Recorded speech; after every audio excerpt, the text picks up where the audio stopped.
Government versus governor ಅನ್ನುವಂತಹ ಸಂಘರ್ಷ ತೀವ್ರ ಸ್ವರೂಪವನ್ನು ಇವತ್ತು ಪಡಿತಾ ಇದೆ. ಕಾರಣ ಕಾಂಗ್ರೆಸ್ ನಾಯಕರು ರಾಜ್ಯಪಾಲರ ಒಂದು ಅಪ್ಡೇಟ್ ಇದೆ. ಮಾಜಿ ಸಿಎಂ ಎಚ್ಡಿಕೆ ಸೇರಿ 4 ವಿಚಾರದಲ್ಲಿರುವಂತಹ ಪ್ರಾಸಿಕ್ಯೂಷನ್ ಬಾಕಿ ವಿಚಾರಕ್ಕೆ ಸಂಬಂಧಪಟ್ಟಂತೆ ರಾಜಭವನದ ಕದ ತಟ್ಟೋದಕ್ಕೆ ಮುಂದಾಗಿದ್ದಾರೆ. ಕಾಂಗ್ರೆಸ್ ನಿಯೋಗ, ಡಿಸಿಎಂ, ಸಚಿವರು ಹಾಗೂ ಶಾಸಕರು ರಾಜ್ಯಪಾಲರನ್ನ ಭೇಟಿ ಆಗ್ತಿದ್ದಾರೆ. ಬಾಕಿ ಇರುವಂತಹ ಪ್ರಕರಣಗಳ ಬಗ್ಗೆ ಕ್ರಮ ಕೈಗೊಳ್ಳುವಂತೆ ಮನವಿಯನ್ನ ಮಾಡಿಕೊಳ್ಳಲಿದ್ದಾರೆ. ಮಾಜಿ ಸಿಎಂ ಎಚ್ಡಿಕೆ ಸೇರಿ 4 ಬಿಜೆಪಿ ನಾಯಕರ ಪ್ರಾಸಿಕ್ಯೂಷನ್ ಅರ್ಜಿಯ ವಿಲೇವಾರಿ ಆಗದ ಬಗ್ಗೆ ಇನ್ವೆಸ್ಟಿಗೇಟಿವ್ ರಿಪೋರ್ಟ್ ಇದ್ರೂ ಕೂಡ ಪೆಂಡಿಂಗ್ ಇಟ್ಟಿದ್ದಾರೆ ಅನ್ನೋದು ಕಾಂಗ್ರೆಸ್ ನಾಯಕರ ಮಾತು. ನೋಡ್ತಾ ಇದ್ದೀರಾ, ರಾಜಭವನದ ಹತ್ರ ಕಾಂಗ್ರೆಸ್ ನಾಯಕರು ಪ್ಲಕಾರ್ಡ್ ಪ್ರದರ್ಶನ ಮಾಡೋದ್ರ ಮೂಲಕ ತಮ್ಮ ಪ್ರತಿಭಟನೆಯನ್ನು ದಾಖಲಿಸ್ತಾ ವಿಪಕ್ಷಗಳ ವಿರುದ್ಧ ಕೂಡ ಪ್ರಾಸಿಕ್ಯೂಷನ್ಗೆ ಅನುಮತಿ ಕೊಡಿ ಅಂತ ಒತ್ತಡವನ್ನು ಹಾಕ್ತಾ ಇದ್ದಾರೆ. ಒತ್ತಡಕ್ಕೆ ಮಣಿತಾರ ಏನ್ ಕತೆ ಅನ್ನೋದು ಸ್ವಲ್ಪ ಹೊತ್ತಲ್ಲಿ ಗೊತ್ತಾಗ್ಬಿಡುತ್ತೆ.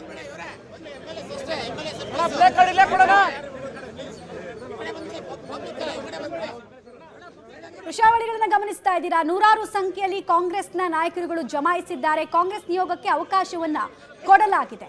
ಡಿಸಿಎಂ ಡಿಕೆ ಶಿವಕುಮಾರ್ ಆದಿಯಾಗಿ ಸಂಪುಟದ ಅನೇಕ ಸಚಿವರು, ಕೆಲ ಶಾಸಕರಿಗೆ ಅವಕಾಶವನ್ನ ಮಾಡಿಕೊಡ್ಲಾಗ್ತಾ ಇದೆ. ಹೀಗಾಗಿ ಅವರು ಒಬ್ಬೊಬ್ಬರಾಗಿ ಒಳಗೆ ಹೋಗ್ತಾ ಇದ್ದಾರೆ. ಅವರೆಲ್ಲರದ್ದು ಕೂಡ ಅಜೆಂಡಾ ಒಂದೇ, ರಾಜ್ಯಭವನದ ಕದ ತಡ್ತಾ ಇರೋ ಅಜೆಂಡಾ ಒಂದೇ. ಪ್ರತಿಪಕ್ಷಗಳ ವಿರುದ್ಧ ಕೇಳಿಬಂದಿರುವಂತಹ ಆರೋಪ, ಕೆಲವರ ಬಗ್ಗೆ SITನಲ್ಲಿ ತನಿಖೆ ಆಗಿದೆ, ಆಮೇಲೆ ರಿಪೋರ್ಟ್ ಕೊಟ್ಟಿದ್ದಾರೆ, ಪ್ರಾಸಿಕ್ಯೂಷನ್ಗೆ ಅನುಮತಿಯನ್ನು ಕೇಳಿದ್ದಾರೆ. ಕೆಲವರ ಬಗ್ಗೆ ಲೋಕಾಯುಕ್ತದಲ್ಲಿ ಕಂಪ್ಲೇಂಟ್ ಆಗಿದೆ, ಅದು ಕೂಡ ತನಿಖೆ ಪೂರ್ಣ ಪ್ರಮಾಣದಲ್ಲಿ ಹೋಗಿ ಚಾರ್ಜ್ ಶೀಟ್ ಸಲ್ಲಿಕೆ ಮಾಡೋದಕ್ಕೆ ಅವಕಾಶವನ್ನು ಕೇಳಿ ಪ್ರಾಸಿಕ್ಯೂಷನ್ಗೆ ಅನುಮತಿಯನ್ನು ಕೂಡ ಕೇಳಲಾಗಿದೆ. ಕೆಲವು ಪ್ರಕರಣ ಸುಪ್ರೀಂ ಕೋರ್ಟ್ನಲ್ಲಿ ಕೂಡ ಪೆಂಡಿಂಗ್ ಇದೆ. ಈ ಬೆನ್ನಲ್ಲೇ ಕಾಂಗ್ರೆಸ್ ನಾಯಕರು ಬಾಕಿ ಉಳಿದಿರುವಂತಹ ಪ್ರಕರಣಗಳನ್ನು ಡಿಸ್ಪೋಸ್ ಮಾಡಿ ಅಂತ ಕೇಳ್ಕೊಳಕ್ ಹೋಗ್ತಾ ಇದೀವಿ ಅಂತ ಹೇಳ್ತಾ ಇದ್ದಾರೆ. ಬಟ್ ಇನ್ನೊಂದು ಇಂಟ್ರೆಸ್ಟಿಂಗ್ ವಿಚಾರ ಇಲ್ಲಿ ಏನಪ್ಪಾ ಅಂದ್ರೆ, ತುಷಾರ್ ಮೆಹ್ತಾ ಅವರು ಮೊನ್ನೆ ವಾದವನ್ನ ಮಂಡಿಸಬೇಕಾದ್ರೆ ರಾಜ್ಯಪಾಲರ ಬಳಿ ಬಾಕಿ ಉಳಿದಿರುವಂತಹ ಪ್ರಕರಣಗಳು ಯಾವುದೂ ಇಲ್ಲ, ಎಲ್ಲವೂ ವಿಲೇವಾರಿ ಆಗಿದೆ ಅಂತ ಹೇಳಿ ಕೋರ್ಟ್ ಗಮನಕ್ಕೆ ತಂದಿದ್ದಾರೆ. ಇಂಥ ಹೊತ್ತಲ್ಲಿ ರಾಜಭವನ ಚಲೋ ಕೊಟ್ಟಿರೋದು ಪೊಲಿಟಿಕಲ್ ಫೈಟ್ನ ಭಾಗನ ಅಥವಾ ನಿಜವಾಗ್ಲೂ ಯಾರು ಇದರಲ್ಲಿ ನಿಜ ಹೇಳ್ತಾ ಇದ್ದಾರೆ ಅನ್ನೋ ಪ್ರಶ್ನೆಗೂ ಕೂಡ ಉತ್ತರ ಸಿಗ್ತಾ ಹೋಗುತ್ತೆ. ರಾಜಭವನದ ಮುಂದೆ ಕಾಂಗ್ರೆಸ್ ನಾಯಕರ ಜಮಾವಣೆ ಆಗಿದೆ. ರಾಜ್ಯಪಾಲರ ವಿರುದ್ಧ ಭಿತ್ತಿ ಪತ್ರಗಳನ್ನ ಕೂಡ ಅಲ್ಲಿ ಪ್ರದರ್ಶಿಸಲಾಗ್ತಾ ಇದೆ. ಕಾಂಗ್ರೆಸ್ ನಾಯಕರ ವಾದ ಏನು ಅಂದ್ರೆ, ಪಕ್ಷಪಾತಿ ಧೋರಣೆ ಆಗಿದೆ, ಪೂರ್ವಾಗ್ರಹ ಪೀಡಿತರಾಗಿ ರಾಜ್ಯಪಾಲರು ಸಿಎಂ ಪ್ರಕರಣದಲ್ಲಿ ನಡೆದುಕೊಂಡಿದ್ದಾರೆ, ಬೇರೆಯವ್ರ ಪ್ರಕರಣದಲ್ಲಿ ಸಾಫ್ಟ್ ಆಗಿದ್ದಾರೆ, ಹೀಗಾಗಿ ಅವ್ರ ಪ್ರಕರಣದಲ್ಲಿ ಕೂಡ ಅನುಮತಿಗೆ ಅವಕಾಶವನ್ನು ನಾವು ಕೇಳ್ತೀವಿ ಅಂತ ಕೇಳೋ ಸಲುವಾಗಿ ಗಮನಿಸ್ತಾ ಇದ್ದೀರಾ. DCM DK Shivakumar, HK Patil ಆದಿಯಾಗಿ ಕಾಂಗ್ರೆಸ್ನ ನಾಯಕರ ದಂಡೆ ಅಂದ್ರೆ ಕಾಂಗ್ರೆಸ್ ನಿಯೋಗ ಒಳಗೆ ಹೋಗುವಂತಹ ಸಂದರ್ಭ. ತೀವ್ರ ಸ್ವರೂಪದ ಹೋರಾಟವನ್ನ ಮಾಡೋಕ್ಕೂ ಮುಂಚೆ ರಾಜಭವನದಲ್ಲಿ ಮಾಡಿಕೊಳ್ಳುವಂತಹ ಮನವಿ, ಅದಕ್ಕೆ ಮಣಿತಾರ, ಸರ್ಕಾರದ ಒತ್ತಡಕ್ಕೆ ಮಣಿದು ರಾಜ್ಯಪಾಲರು ತೀರ್ಮಾನಗಳನ್ನು ತೆಗೆದುಕೊಳ್ತಾರಾ, ಈ ಪ್ರಶ್ನೆ ಕೂಡ ಇದೆ. ಇದು ಪೊಲಿಟಿಕಲ್ ಫೈಟ್ ನ ಭಾಗ. ಈಗೇನ್ ನೀವು ದೃಶ್ಯ ನೋಡ್ತಾ ಇದ್ದೀರಾ, ಇದು ಪೊಲಿಟಿಕಲ್ ಫೈಟ್ ನ ಭಾಗ. ಕೋರ್ಟ್ ನಲ್ಲಿ ಆಗ್ತಾ ಇರೋದು ಲೀಗಲ್ ಫೈಟ್. ಈ ಪೊಲಿಟಿಕಲ್ ಫೈಟ್ ನಲ್ಲಿ ಒತ್ತಡ ತಂತ್ರವನ್ನ ಅನುಸರಿಸ್ತಾ ಇದೆ ಕಾಂಗ್ರೆಸ್. ಈ ಸ್ಟ್ರಾಟಜಿಗೆ ಕೌಂಟರ್ ಸ್ಟ್ರಾಟಜಿ ಏನಾದ್ರೂ ರಾಜ್ಯಪಾಲರು ಮಾಡ್ತಾರಾ ಅಥವಾ ಇವರ ಮನವಿಯನ್ನ ಪುರಸ್ಕರಿಸ್ತಾರಾ ಅನ್ನೋದು ಸ್ವಲ್ಪ ಹೊತ್ತಲ್ಲಿ ಗೊತ್ತಾಗುತ್ತೆ. ಈಶ್ವರ್ ಖಂಡ್ರೆ, ಪ್ರದೀಪ್ ಈಶ್ವರ್ ಎಲ್ಲರೂ ಕೂಡ ಒಳಗಡೆ ಹೋಗ್ತಾ ಇರೋದನ್ನ ನೋಡ್ತಾ ಇದ್ದೀರಾ. ನಾನು ಆಗ್ಲೇ ಹೇಳ್ದಾಗೆ ತುಷಾರ್ ಮೆಹ್ತಾ ಅವರು ಹೈಕೋರ್ಟ್ ನಲ್ಲಿ ಹೇಳಿದ್ದಾರೆ, ಯಾರೇ ವಿಪಕ್ಷ ನಾಯಕರದು ಯಾವುದೇ ರೀತಿಯಾದಂತಹ ಪ್ರಕರಣಗಳು ಕೂಡ ರಾಜ್ಯಪಾಲರ ಮುಂದೆ ಬಾಕಿ ಉಳಿದಿಲ್ಲ ಅಂತ. ಕೋರ್ಟ್ಗೆ ಅಲ್ಲಿ ಇನ್ಫಾರ್ಮೇಶನ್ ಕೊಟ್ಟ ಬಳಿಕ ಕೂಡ ರಾಜಭವನಕ್ಕೆ ಇವತ್ತು ನಾವು ಹೋಗ್ತೀವಿ ಅಂತ ಹೇಳಿರೋದು ಇಂಟ್ರೆಸ್ಟಿಂಗ್ ಫೈಟ್ಗೆ ಕಾರಣ ಆಗ್ತಾ ಇದೆ.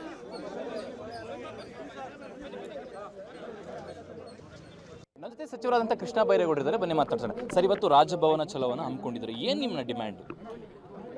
ಸಂವಿಧಾನ ಹೇಳುತ್ತೆ ರಾಜ್ಯಪಾಲರು ಪಕ್ಷ ರಾಜಕೀಯ ಮಾಡಬಾರದು, ಪಕ್ಷಾತೀತವಾಗಿ ಇರಬೇಕು, ನಿಷ್ಪಕ್ಷಪಾತವಾಗಿ ಕೆಲಸ ಮಾಡಬೇಕು ಅಂತ. ಆದರೆ ಕರ್ನಾಟಕದ ರಾಜ್ಯಪಾಲರು ಇವತ್ತು ಒಂದು ಪಕ್ಷದ ಏಜೆಂಟ್ ಆಗಿ ಕೆಲಸ ಮಾಡ್ತಾ ಇದ್ದಾರೆ. ಯಾಕೆ ಅಂದರೆ, ಲೋಕಾಯುಕ್ತ ಸಂಸ್ಥೆಯವರು ತನಿಖೆ ಮಾಡಿ ಆರೋಪ ಮೇಲ್ನೋಟಕ್ಕೆ ಸಾಬೀತಾಗಿದೆ ಅಂತ ರಿಪೋರ್ಟ್ ಕೊಟ್ಟರೂ ಕೂಡ BJP JDSನವ್ರ ಮೇಲೆ ಲೋಕಾಯುಕ್ತ ರಿಪೋರ್ಟನ್ನು ಕಸದ ಬುಟ್ಟಿಗೆ ಹಾಕಿ ರಾಜ್ಯಪಾಲರು ಇವತ್ತು ಭ್ರಷ್ಟಾಚಾರದಲ್ಲಿ ತೊಡಗಿರೋರನ್ನ ರಕ್ಷಣೆ ಮಾಡ್ತಾ ಇದ್ದಾರೆ. ಇದು ಸಂವಿಧಾನಕ್ಕೆ ಮಾಡ್ತಾ ಇರೋ ಅಪಚಾರ. ಅವರು ಪಕ್ಷಾತೀತವಾಗಿ ಕೆಲಸ ಮಾಡಬೇಕು. ಆದರೆ ಸಿದ್ದರಾಮಯ್ಯನವ್ರ ಮೇಲೆ ಯಾರೋ ದಾರಿಯಲ್ಲಿ ಹೋಗೋನೊಬ್ಬ ಅರ್ಜಿ ಕೊಟ್ಟರೆ ಶರವೇಗದಲ್ಲಿ ರಾತ್ರೋರಾತ್ರಿ ಅವ್ರ ಮೇಲೆ ಪರ್ಮಿಷನ್ ಕೊಡ್ತಾರೆ.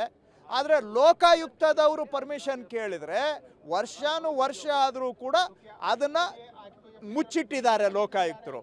ಅಲ್ಲಿಗೆ ಇವರು ಪಕ್ಷಾತೀತವಾಗಿದ್ದಾರಾ? ಇವರು ಒಂದು ಪಕ್ಷದ ಏಜೆಂಟ್ ಆಗಿ ಕೆಲಸ ಮಾಡ್ತಾ ಇದ್ದಾರೆ. ಇದು ಕೂಡ ಸಂವಿಧಾನಕ್ಕೆ ಅಪಚಾರ. ಇಂತಹ ಪಕ್ಷಪಾತ ಧೋರಣೆ, ಅದರ ವಿರುದ್ಧ ನಾವು ಹೋರಾಟ ಮಾಡ್ತಾ ಇದ್ದೇವೆ. ಗವರ್ನರ್ ಅವರು ಸಂವಿಧಾನದ ಪ್ರಕಾರವಾಗಿ ನಡ್ಕೊಳ್ತಾ ಇಲ್ಲ, ಸಂವಿಧಾನದ ವಿರುದ್ಧವಾಗಿ ಹೆಜ್ಜೆ ಇಟ್ಟಿದ್ದಾರೆ. ಅದರ ವಿರುದ್ಧ ಹೋರಾಟ ಮಾಡ್ತಾ ಇದ್ದೇವೆ. ಮತ್ತು ಮುಖ್ಯವಾಗಿ ಇವತ್ತು ಇವರು ಮಾಡ್ತಾ ಇರುವಂಥದ್ದು ವ್ಯವಸ್ಥಿತವಾದಂಥ ಪಿತೂರಿ. ಪ್ರಹ್ಲಾದ್ ಜೋಶಿ ಹೇಳ್ತಾರೆ, ಕುಮಾರಸ್ವಾಮಿ ಅವರು, ಆರ್ ಅಶೋಕ್ ಅವರು ಈ ಸರ್ಕಾರ ಇರೋದಿಲ್ಲ, ಬೀಳಿಸ್ಬಿಡ್ತೀವಿ ಅಂತ. ಅದಕ್ಕೆ ಅವ್ರ ಹೇಳಿಕೆಗೆ ತಕ್ಕ ಹಾಗೆ ಇವತ್ತು ರಾಜ್ಯಪಾಲರು ಕನ್ನಡಿಗರಿಂದ ಆಯ್ಕೆ ಆಗಿರುವ ಸರ್ಕಾರವನ್ನು ಬೀಳಿಸೋದಕ್ಕೆ, ಬುಡಮೇಲು ಮಾಡೋದಕ್ಕೆ ಎಲ್ಲ ಪ್ರಯತ್ನ ರಾಜ್ಯಪಾಲರು ಕಚೇರಿಯಿಂದನೂ ಕೂಡ ಆಗ್ತಾ ಇದೆ. ಸೊ ಹಾಗಾಗಿ ನಾವು ಕನ್ನಡಿಗರಿಂದ ಆಯ್ಕೆ ಆಗಿರುವ ಸರ್ಕಾರ ಇರಬೇಕೇ ಹೊರತು ಡೆಲ್ಲಿಯವರ ಹೆಬ್ಬೆಟ್ಟು ಸರ್ಕಾರ ಇಲ್ಲಿ ಬರುವಂಥದಕ್ಕೆ ಅವಕಾಶ ಕೊಡೋದಿಲ್ಲ. ದಿನೇಶ್ ಗುಂಡೂರಾವ್ ಅವರು ಇದ್ದಾರೆ, ಬನ್ನಿ ಮಾತನಾಡ್ಸೋಣ. ಸರ್, ಸಿಎಂ ಅವರ ವಿರುದ್ಧ ಪ್ರಾಸಿಕ್ಯೂಷನ್ಗೆ ರಾಜ್ಯಪಾಲರು ಅನುಮತಿ ಕೊಟ್ಟರು ಅನ್ನೋದಕ್ಕೆ ರಾಜಭವನ ಚಲೋ ಮಾಡ್ತಿರುವಂಥದ್ದು, ಮತ್ತು ಏನು ನಿಮ್ಮ ಡಿಮ್ಯಾಂಡ್? ನೋಡಿ, ನಿಮಗೆಲ್ಲ ನೀವು ಕವರ್ ಮಾಡ್ತಾ ಇದ್ದೀರಪ್ಪ. ಎಲ್ಲ ದೇಶದಲ್ಲಿ ಎಲ್ಲ ರಾಜ್ಯಗಳಲ್ಲಿ ರಾಜ್ಯಪಾಲರು ಏನು ಮಾಡ್ತಾ ಇದ್ದಾರೆ, ವಿರೋಧ ಪಕ್ಷಗಳಿರುವಂಥ ಸರ್ಕಾರಗಳಲ್ಲಿ ಆ ಸರ್ಕಾರಗಳಿಗೆ ತೊಂದರೆ ಕೊಡೋದು, ರಾಜಕೀಯ ಮಾಡೋದು, BJPಯ ಒಂದು ಕೈಗೊಂಬೆ ಕೆಲಸ ಮಾಡೋದು. ಇದು ಅತ್ಯಂತ ಒಂದು ಕೆಟ್ಟ ಬೆಳವಣಿಗೆ ಈ ದೇಶದಲ್ಲಿ ಆಗ್ತಾ ಇದೆ. ಮೋದಿ ಮತ್ತು ಅಮಿತ್ ಶಾ ಅವರೆಲ್ಲ ಬರೀ ಇದೇ ಕೆಲಸ ಆಗೋಗಿದೆ BJP ಅವ್ರಿಗೆ. ರಾಜ್ಯಪಾಲರನ್ನು ಈ ರೀತಿ ದುರುಪಯೋಗ ಪಡಿಸ್ಕೊಂಡು ಈ ಥರ ಮಾಡ್ತಾ ಇರೋದು ಸರಿಯಲ್ಲ.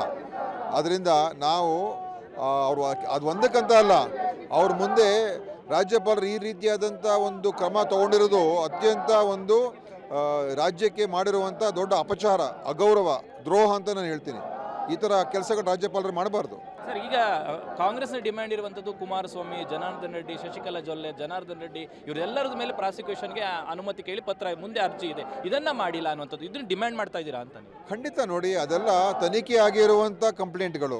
ಪೊಲೀಸವರು, ಲೋಕಾಯುಕ್ತವರು ತನಿಖೆಗಳು ಮಾಡಿ ಇದರ ಸಾಕ್ಷ್ಯಾಧಾರಗಳಿದೆ, ಚಾರ್ಜ್ ಶೀಟ್ 2 ಕೇಸಲ್ಲಿ ಚಾರ್ಜ್ ಶೀಟ್ ಫೈಲ್ ಮಾಡಿದ್ದಾರೆ, ನಮಗೆ ಪ್ರಾಸಿಕ್ಯೂಷನ್ ಸ್ಯಾಂಕ್ಷನ್ ಕೊಡಿ ಅಂತೇಳಿ based on evidence, based on investigation ಅಂತ ಕೇಳಿರೋದು.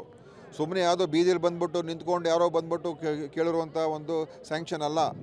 ಅಧಿಕೃತವಾಗಿ ಪೊಲೀಸ್ ಆಫೀಸರ್ಸ್ ಮಾಡಿರುವಂಥ ತನಿಖೆ ಅದು. ಸೊ ಆ ಒಂದು ವಿಚಾರ ಬೇರೆ, ಅದರ ಮೇಲೇ ಇವರು ತೀರ್ಮಾನ ತೊಗೊಂಡಿಲ್ಲ. ಯಾಕೆ ಅವ್ರನ್ನ ಪ್ರೊಟೆಕ್ಟ್ ಮಾಡ್ತಾವ್ರೆ ರಾಜ್ಯಪಾಲರು? ಯಾಕೆ ತೀರ್ಮಾನ ತೊಗೊಳ್ತಾ ಇಲ್ಲ? ಇದು ರಾಜಕೀಯ ಅಲ್ವಾ? ಇದು ರಾಜ್ಯಪಾಲರು ಈ ಥರ ಮಾಡ್ಬೋದಾ? BJP ಅವರು ಹೇಳ್ತಿದ್ದಾರೆ ಸಿದ್ದರಾಮಯ್ಯ ಅವರು ರಾಜೀನಾಮೆ ಕೊಡುವಂಥ ಸಂದರ್ಭ ಬಂದಿದೆ, ಹಾಗಾಗಿನೇ ಅವರ ರಕ್ಷಣೆ ಮಾಡೋದಕ್ಕೆ ಮಂತ್ರಿಮಂಡಲ ಇಡೀ ಕಾಂಗ್ರೆಸ್ ನಿಂತಿದೆ ಅಂತ. ಇದು ರಾಜೀನಾಮೆ ಅಲ್ಲ, ಇದು ರಾಜ್ಯಕ್ಕೆ ಮಾಡ್ತಾ ಇರುವಂಥ ಅಗೌರವ, ರಾಜ್ಯಕ್ಕೆ ಮಾಡ್ತಾ ಇರುವಂಥ ದ್ರೋಹ ಇದು ರಾಜ್ಯಪಾಲರು. ಯಾಕಂದರೆ ಒಂದು ಕಾನ್ಸ್ಟಿಟ್ಯೂಷನ್ ಹೆಡ್ ಆಗಿ ಅವರು ಈ ಸರ್ಕಾರದ ಮುಖ್ಯಸ್ಥ.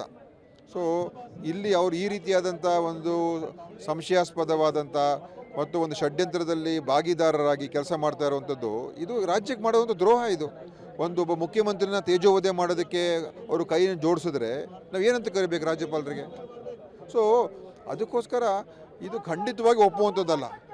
ನಾವು ನಮ್ಮ 136 ಜನ ಶಾಸಕರಿದ್ದೇವೆ, ನಾವೆಲ್ಲ ಸಿದ್ದರಾಮಯ್ಯವ್ರ ಜೊತೆಲಿದ್ದೀವಿ.